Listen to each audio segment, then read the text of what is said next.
Women empowerment கலைஞர் மகளிர் உரிமை தொகை அப்படின்னு கவர்மெண்ட் கொடுக்குறாங்க. இந்த ஸ்கீமை நீங்கள் எப்படி பார்க்குறீங்க? குடும்ப தலைவியாக இருக்கும்போது அவங்களோட அது கான்ட்ரிபியூஷன், அந்த ஃபேமிலிக்கோ அந்த ஹவுஸ் ஹோல்டுக்கோ உள்ள கான்ட்ரிபியூஷனை வந்து நம்ம ரெக்கக்னைஸ் பண்ணுறது கிடையாது. எக்கனாமிக் அண்ட் பொலிட்டிக்கல் எம்பவர்மெண்ட், இதுதான் வந்து உண்மையான எம்பவர்மெண்ட்.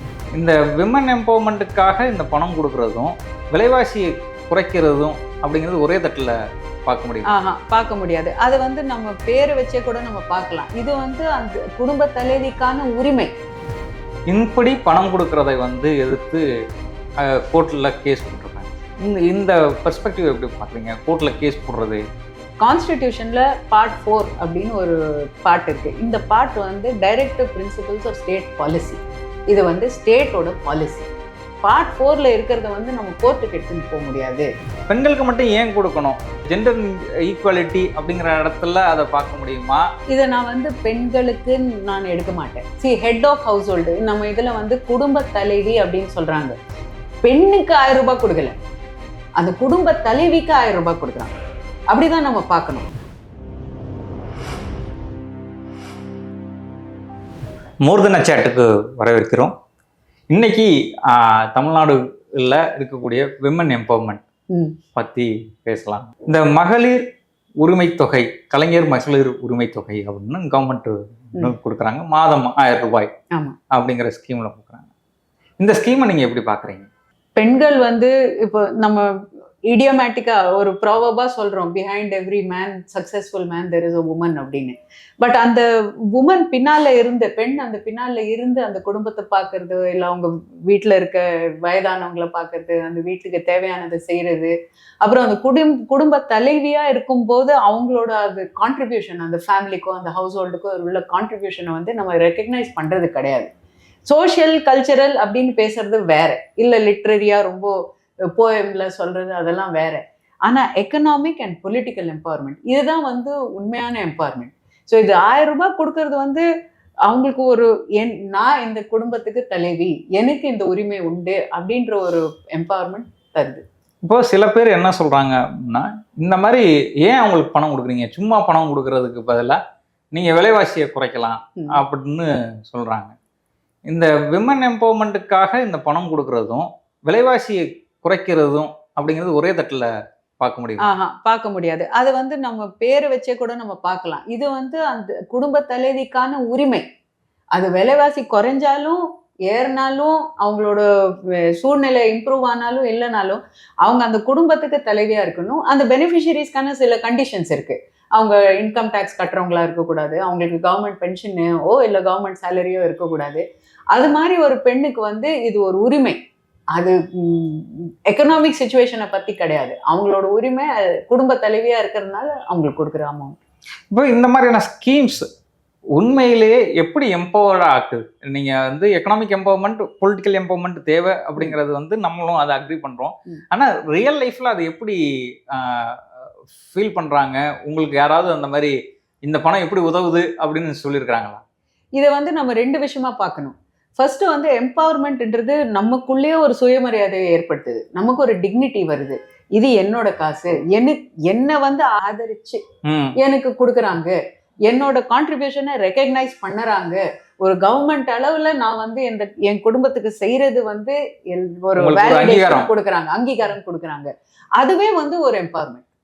பட் இம்பார்ட்டண்டா என்னன்னா, இது அந்த பெண்ணோட பர்ச்சேசிங் பவரை இம்ப்ரூவ் பண்ணுது. அவங்களால இப்போ அதுக்குன்னு ஒரு எக்கனாமிக் பர்ச்சேஸ் பண்ணலாம், இல்லை அதை ஒரு சிட்ல போடலாம், இல்லை அதை ஒரு திட்டத்துல போடலாம், இல்லை அது அவங்களுக்கே சுயமா யூஸ் பண்றதுக்கு அவங்களுக்கு அதிகாரம் உண்டு. அதை வந்து ஹவுஸ் ஹோல்டு இன்கமா சேர்க்க அவசியம் இல்லை. இது அவங்களோட பர்ச்சேசிங் பவர். இப்போ வந்து ரீசெண்டா வந்து 5000 rupees வந்து போட்டிருக்காங்க. இந்த சம்மர் ஸ்பெஷல் இதுன்னு போட்டு, ப்ளஸ் இந்த எலெக்ஷன் வர்றதுனால 2 மாதம் கொடுக்க முடியாமல் போகலாம் அப்படிங்கிறத ஒரு ஃபியூச்சரிஸ்டிக்காக திங்க் பண்ணி ஒரு ப்ரெடிக்ட் பண்ணி முன்னாடியே போட்டிருக்கிறாங்க. இப்படி பணம் கொடுக்கறதை வந்து எதிர்த்து கோர்ட்டில் கேஸ் போட்டிருக்காங்க. இந்த பெர்ஸ்பெக்டிவ் எப்படி பார்க்குறீங்க? கோர்ட்டில் கேஸ் போடுறது, இந்த பணம் வந்து இப்போ போய் கொடுக்குறாங்க அப்படின்னு அதை தடுத்து நிறுத்தணும் அப்படின்னு சொல்கிறத நீங்கள் எப்படி பார்க்குறீங்க? இதை வந்து கொஞ்சம் வைடாக பார்க்கணுங்க.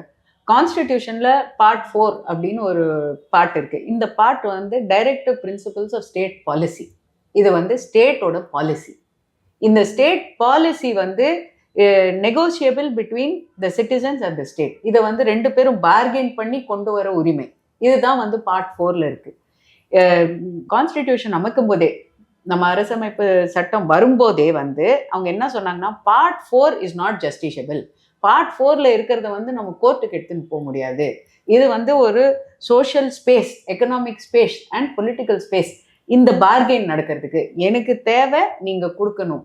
அண்ட் இதுல இந்த டைரக்டிவ் பிரின்சிபல்ஸ் ஆஃப் ஸ்டேட் பாலிசியில என்ன கொடுத்துருக்குன்னா, ப்ரோக்ரெசிவா இந்த ஸ்டேட்டோட சிட்டிசன்ஸை இம்ப்ரூவ் பண்ணணும், எம்பவர் பண்ணணும், அவங்களோட economic, political and social engagement and participation வந்து இம்ப்ரூவ் பண்ணணும் அப்படின்னு நம்ம பார்ட் 4ல கொடுத்துருக்கு. இதை வந்து நம்ம ஒரு ஸ்டேட், தமிழ்நாடு ஸ்டேட் பாலிசியாக தானே நம்ம எடுக்கணுமே தவிர, இதை வந்து நம்ம ஒரு பொலிட்டிக்கல் பார்ட்டியோட ஸ்கீம்னு நம்ம அதை பார்க்கக்கூடாது.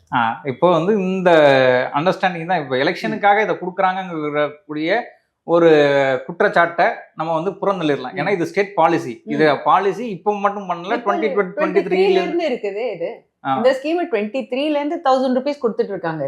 இது மட்டும் இல்ல, இந்த பிரெக்னென்ட் விமனுக்கு கொடுக்குற அமௌண்ட்ஸ் நமக்கு 1960ல இருந்து பிரெக்னென்ட் விமன் யார் யார் கரெக்டா அவங்களோட மெடிக்கல் செக்அப் போறாங்களோ 6000 rupeesல இருந்து 12,000 rupees அவங்க கொடுத்துட்டே இருக்காங்க.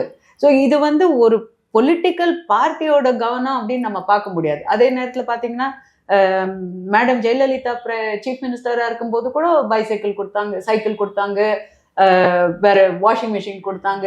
ஸோ இது வந்து ஒரு ஸ்டேட் பாலிசியா தான் நம்ம பார்க்கணும். இல்லை, இப்போ இந்த மாதிரியான இதை வந்து வெறும் பாப்புலிஸ்டிக் ஸ்கீம்ஸோட பார்க்க முடியுமா, இல்லை எம்பவர்மெண்ட் ஸ்கீம்ஸாக பார்க்கலாம்? இந்த ஸ்கீம் வந்து எம்பவர்மெண்ட்டாக மட்டுமே தான் பார்க்கணும். நம்ம இப்போ இந்த விடியல் பயணம் இருக்கு, பஸ் வந்து பெண்களுக்கு ஆர்டினரி பஸ்ஸஸ்ல ஃப்ரீயா போகலாம். அது ஏசி பஸ்ஸுக்கு இல்லை, இல்லை எக்ஸ்பிரஸ் பஸ்ஸுக்கு இல்லை, இல்லை ஷார்ட் டிஸ்டன்ஸ் பஸ்ஸுக்கு இல்லை. ஆர்டினரி பஸ்ஸில் கேர்ள்ஸோ விமனோ போனால் அவங்களுக்கு அந்த 10 ரூபாய் ஃபேர் இல்லை. பட் அதே வந்து பார்த்தீங்கன்னா பர்சன்ஸ் வித் டிசபிலிட்டிக்கும் இல்லை, டிரான்ஸ்ஜெண்டருக்கும் கூட இல்லை. ஸோ இது வந்து ஒரு எம்பவர்மெண்ட் ஸ்கீமாக தான் பார்க்கணும். அது தனியாக எடுத்து வச்சு நீங்கள் பாப்புலிஸ்ட் அப்படின்னு பார்த்தீங்கன்னா அப்போ நம்ம இது எல்லாமே நம்ம பார்க்க வேண்டிய அவசியம் வரும்.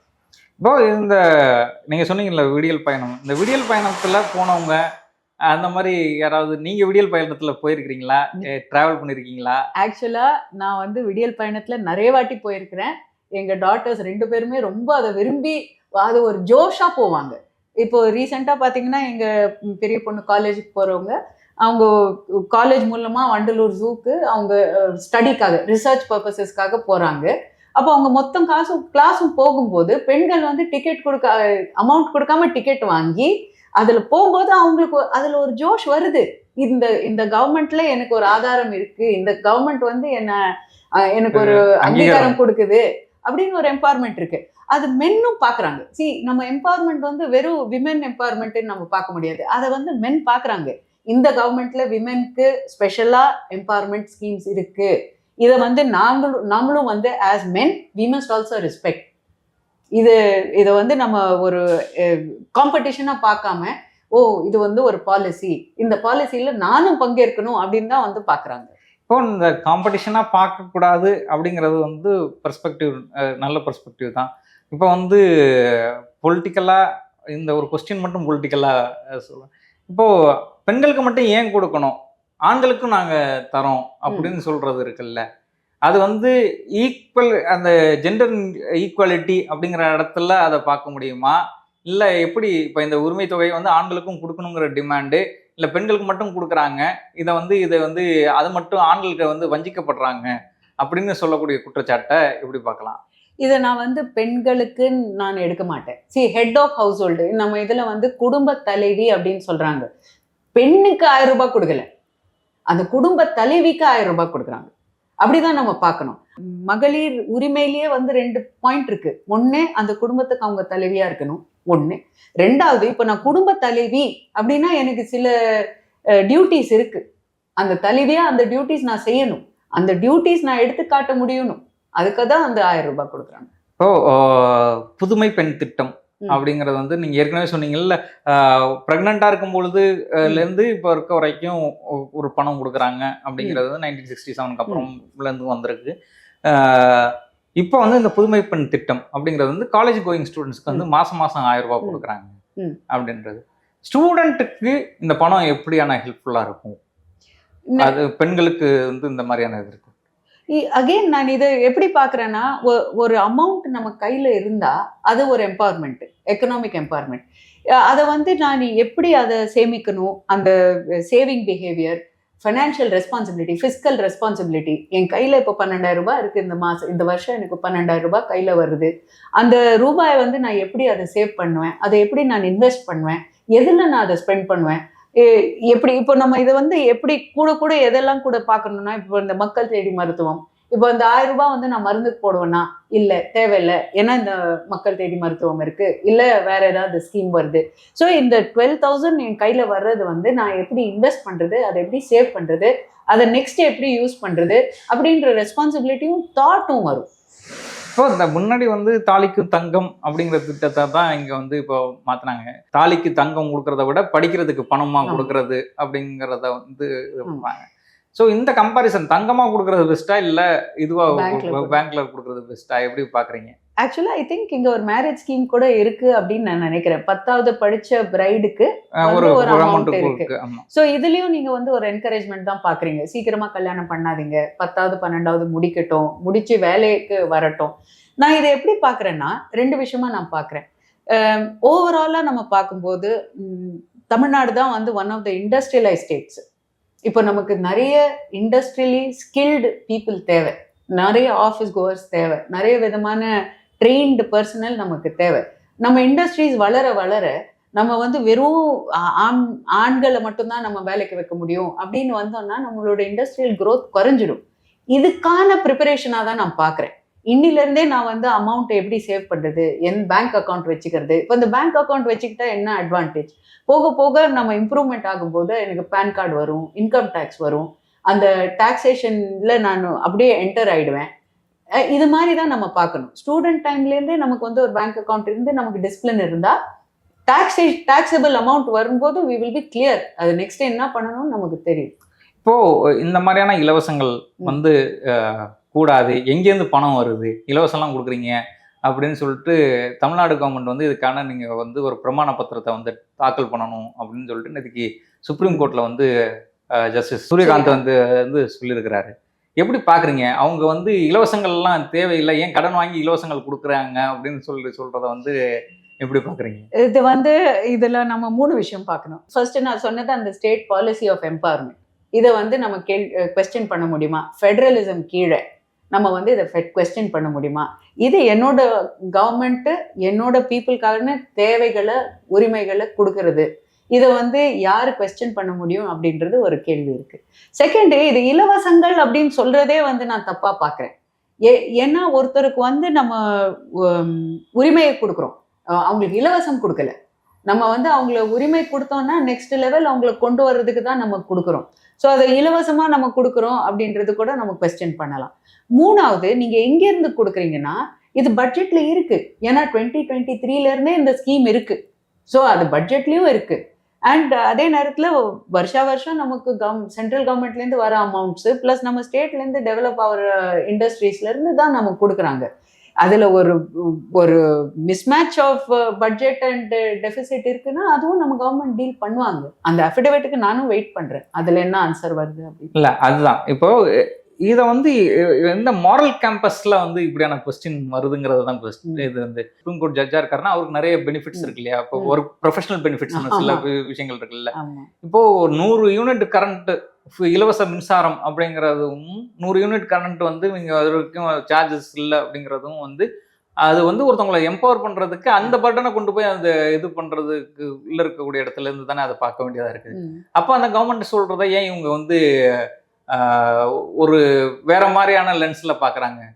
எனக்கு தெரிஞ்சு எலக்ட்ரிசிட்டி பொறுத்த வரைக்கும் நம்ம இன்னும் கொஞ்சம் இந்த சஸ்டைனபிள் ரெனியூவபிள் எனர்ஜிஸ்லாம் கொண்டு வந்தோம்னா இந்த டெஃபிசிட்டை நம்ம கண்ட்ரோல் பண்ணலாம். நமக்கு இருக்கிற வெயிலுக்கும் நம்ம இருக்கிற ஹீட்டுக்கும் பார்த்தீங்கன்னா நம்ம இன்னும் கொஞ்சம் சோலாரோ இல்லை விண்டோ பண்ணோன்னா டெஃபினட்டாக நம்ம மீட் பண்ணலாம். பட் அந்த டிமாண்ட் கிரியேட் பண்ணுறதும் இம்பார்ட்டன்ட் இல்லையா? இப்போ நம்ம டிமாண்ட் கிரியேட் பண்ணிட்டதுக்கு அப்புறம் தான் நம்ம வந்து சப்ளையை இன்க்ரீஸ் பண்ண முடியும். ஸோ அந்த டிமாண்ட் கிரியேட் பண்ணும்போது நம்ம ரொம்ப சிக்கனமாக டிமாண்ட் கிரியேட் பண்ணோம்னா நமக்கு சப்ளையும் குறைஞ்சிட்டே வரும். இவென்ச்சுவலாக நம்ம பார்த்தோம்னா இன்க்ரீசிங் எனர்ஜி யூஸ் தான் வந்து இண்டஸ்ட்ரிக்கு பெட்டராக இருக்கும். இப்போ இந்த இன்க்ரீசிங் எனர்ஜி யூஸ் நீங்கள் ரினியூவபிள் எனர்ஜிக்கு போகணும், இதெல்லாம் பண்ணணும். இந்த ரினியூவபிள் எனர்ஜி அப்படிங்கும் பொழுது மன்மோகன் சிங் கவர்மெண்ட்ல வந்து அதுக்கான நிறைய ஸ்கீம்ஸ் இந்த மாதிரியான விஷயங்கள்லாம் இருந்துச்சு. இப்போவும் ஸ்கீம்ஸ் எல்லாம் இருக்குது, ஆனால் அது ப்ராப்பராக போய் ரீச் ஆகுதா, இல்லை இந்த ரினியூவபிள் எனர்ஜியை என்கரேஜ் பண்ணுறாங்களா? இண்டிவிஜுவல் ஹவுஸ் ஹோல்ட்ஸில் நீங்கள் வந்து சோலார் பேனல் போட்டிங்கன்னா இது பண்ணுறது அப்படிங்கிறதெல்லாம் எப்படி பார்க்குறீங்க? என்னோட பர்சனல் எக்ஸ்பீரியன்ஸில் நாங்கள் எங்கள் வீட்டில் சோலார் போட்டிருக்கோம், ஆன் கிரிட் ஆஃப் கிரிட் போட்டிருக்கோம். ஸோ இதில் கிரிட் இன்டராக்டிவ் அப்படின்னு சொல்லுவாங்க. கிரிட் இன்டராக்டிவ் போடுறதுனால டெஃபினட்டாக நம்ம பில்லு குறையுது, அது ஒரு கமர்ஷியல் அவுட்கம் நமக்கு இருக்குது. பட் அதே நேரத்தில் நம்ம வந்து உற்பத்தி பண்ணி கிரிட்டுக்கு கொடுக்குறோம். ஸோ இதனால வந்து அவங்க வீட்டில் டெவலப் பண்ணுறதோ இம்ப்ரூவ் பண்ணுறதோ ஆட் பண்ணுறதோ கான்ட்ரிபியூஷன் தான் பண்ணுறதே தவிர நமக்கு பர்சனலாக அதில் ஒரு பெனிஃபிட் இல்லை. உற்பத்தி பண்ணி கொடுக்கக்கூடிய கிரிட்ல ஏற்றக்கூடிய கரண்ட்டுக்கு உங்களுக்கு ஏதாவது இருக்குங்க, டெஃபினட்டா நம்ம பில் குறையுது. ஏன்னா அந்த அளவுக்கு நம்ம பேலன்ஸ் பண்ணி அவங்க நமக்கு பில் கொடுக்குறாங்க. இப்போ நீங்க அந்த மாதிரி இந்த ஃபர்ஸ்ட் டைம் இன்ஸ்டால் பண்ணும்பொழுது கவர்மெண்ட்ல இருந்து மானியங்கள் கொடுத்தாங்க. ஆமா, 50% சப்சிடி. ஓகே. ஸோ அது ஏன்னா சோலார் பேனல்ஸ் ஆர் எக்ஸ்பென்சிவ், அதை போடுறதுக்கான இன்ஸ்டால் பண்றதுக்கு எல்லாத்துக்குமே வந்து எக்ஸ்பென்ஸ் அதிகமாகுது. ஸோ இனிஷியலி ஒரு சப்சிடியோட தான் வருது. என்னன்னா அந்த சப்சிடி கொஞ்ச நாள் ஆகி வரும், உடனே கிடைச்சிடாது. இப்போ இந்த மாதிரியான ஸ்டேட்ல இருக்கக்கூடிய empowerment schemes, especially women empowerment schemes எல்லாம் வந்து ஒரு ஃபியூச்சரிஸ்டிக்கா நீங்க பார்க்கணும்னா இந்த எம்பவர்மெண்ட் ஸ்கீம்ஸ் எல்லாம் விமனை எங்கே கொண்டு போய் இருக்கும், அவங்க என்ன ஸ்டேஜில் இருப்பாங்க, இன்னும் ஒரு 10 இயர்ஸ்க்கு அப்புறம் அப்படின்னு பார்த்தீங்கன்னா என்ன ஸ்டேஜில் இருப்பாங்க? நான் 2 விதமாக பார்க்குறேங்க. ஒன்று வந்து அது விமென் ஆஃப் தமிழ்நாடு வந்து எந்த ஸ்டேஜில் இருப்பாங்கன்னு பார்க்கணும். 2வது தமிழ்நாடு எந்த ஸ்டேஜில் இருக்குன்னு பார்க்கணும். ஸோ விமென் ஆஃப் தமிழ்நாடு எங்கன்னு பார்க்குறீங்கன்னா இன்க்ரீசிங்காக 10th ஸ்டாண்டர்ட் 12th ஸ்டாண்டர்ட் முடிக்கிறது வந்து இங்கே பெரிய விஷயமே கிடையாது. எல்லாருமே கவர்மெண்ட் ஸ்கூலாக இருந்தாலும் ப்ரைவேட் ஸ்கூலாக இருந்தாலும் 10th 12th முடிச்சிடுறாங்க. ஸோ ஒரு எஜுகேட்டட் பாப்புலேஷன்னாலே நமக்கு வந்து வேலை வாய்ப்புகள் அதிகமாகிடுது. சயின்டிஃபிக் ஹவுஸ் ஹோல்ட் மேனேஜ்மெண்ட் வந்துடுது. அதே நேரத்தில் nutrition, health, access to education, access to medicine, இது எல்லாமே வந்து இன்க்ரீஸ் ஆகிடுது. ஒரு படித்த குடும்ப தலைவியாக இருந்தாலே அந்த வீட்டில் வந்து சாப்பாடு இல்லை எஜுகேஷனுக்கு வந்து ஒரு ஹெல்த்துக்கு ஒரு ஃபோக்கஸ் அதிகமாகும். இது வந்து ஒரு பக்கம். 2வது பெண்களே வந்து அவங்க ஓகே என்னோட வீட்டு வேலை முடிஞ்சுது, இனிமேல் எனக்கு ஒரு 6 hours டைம் இருக்குது, பசங்க ஸ்கூலில் இருக்காங்க, ஹஸ்பண்ட் வெளியே இருக்காரு, பெரியவங்களை வயதானவங்களை பார்த்து அவங்களோட தேவைகளை முடிச்சிட்டோம், நெக்ஸ்ட் என்ன பண்ணுறது? ஸோ இதில் ஹோம் பிஸ்னஸ் ஸ்டார்ட் பண்ணுறாங்க, small and medium enterprises, micro enterprises start பண்ணுறாங்க, சின்ன சின்ன ஃபேக்ட்ரிஸில் போய் ஒர்க் பண்ணுறாங்க, இல்லை பார்ட் டைம் ஒர்க் பண்ணுறாங்க, இப்போ ஒர்க் ஃப்ரம் ஹோம் பண்ணுறாங்க. ஏன்னா இப்போ 12th ஸ்டாண்டர்ட்லேருந்தே ஒரு லேப்டாப் யூஸ் பண்ணுற ஒரு லேடி வந்து பார்த்தீங்கன்னா டேலி படிச்சுட்டு 4-5 hours கூட போயிட்டு ஒர்க் பண்ணுறாங்க. இதுலேயும் வந்து ஒரு எக்கனாமிக் டெவலப்மெண்ட். இப்போ வந்து இதை நம்ம பார்த்தது குடும்பம், பெண். இப்போ தமிழ்நாடு அப்படின்னு பார்த்தீங்கன்னா நம்ம ஒர்க் ஃபோர்ஸ்லேயே வந்து டைவர்சிட்டி வருது. பர்சன்ஸ் வித் டிசபிலிட்டி இருக்காங்க, பெண்கள் இருக்காங்க, டிரான்ஸ்ஜெண்டர் இருக்காங்க. இவங்க எல்லாருமே வந்து நமக்கு ஒரு ஒர்க் ஃபோர்ஸில் ஆட் ஆகுறாங்க. ஒர்க் ஃபோர்ஸில் ஆட் ஆகும்போது நமக்கு ஸ்கில் டெவலப்மெண்ட் இம்ப்ரூவ் ஆகுது, educated work force, healthy work force, அதுவும் இல்லாமல் ஒரு ட்ராவல் ஆக்சஸ் உள்ள ஒர்க் ஃபோர்ஸு. இப்படி பார்க்கும்போது நம்ம பிஸ்னஸ் என்வாயர்மெண்ட், இண்டஸ்ட்ரியல் என்வாயர்மெண்ட் டெஃபினட்டாக இம்ப்ரூவ் ஆகுது. அண்ட் இன்னும் நீங்கள் எங்கே இருப்போம் அப்படின்னு கேட்டிங்கன்னா அதுக்கு ஒரு சொல்ல முடியல, என்னால சொல்ல முடியல. பட் டெஃபினட்டா இந்த கவர்மெண்ட்டுக்கு ஒரு விஷன் இருக்கு, அது நம்ம பார்க்கணும். கவர்மெண்ட்னா நாட் பொலிட்டிக்கல் பார்ட்டி, தமிழ்நாடு கவர்மெண்டா நான் பார்க்கும்போது அங்க ஒரு விஷன் இருக்குது. தேங்க்யூ. நம்ம இன்னொரு தலைப்புல இன்னொரு நாள் சந்திப்போம். மகிழ்ச்சி.